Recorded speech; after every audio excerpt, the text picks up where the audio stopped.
Hello Timberwolves, it's Coach Sherwood here. I've got my son Lucas with me. He's going to be helping to demonstrate some activities that you can do at home this week if you're in kindergarten, first or second grade. In class we were supposed to be working on our volleying skills, mostly underhand volleying. Lucas has a balloon. It's a great object. It's very lightweight to use. You can also use stuffed animals or beach balls if you have more space. If you want to challenge yourself, you can do it inside or outside, but we're just going to use a balloon. He also took some of his characters and he set up a little circle inside of our home to try to give himself a certain space, a safe space to use. So what he's going to do is he's going to stay inside the circle.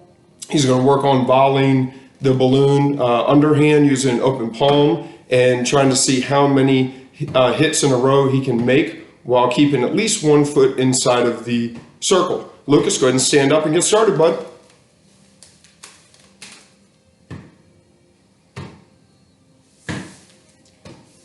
Now, while he's doing this, you can see that sometimes he's hitting the ball or the balloon when it's over his head. Sometimes it's out away from him, so he just moves his feet. But all a kindergartner should have to be able to do is volley a balloon sending it upward. So whether or not you volley that in an underhand fashion or an overhand fashion, an overhead fashion, behind your back, be creative if you want. You can even volley it off your head, off your elbow, off your shoulder, off your knee if you want to, off your foot, many different ways. First graders should be able to volley the balloon with an open palm, sending it upwards. Okay, so that's usually going to be either underhand or overhand.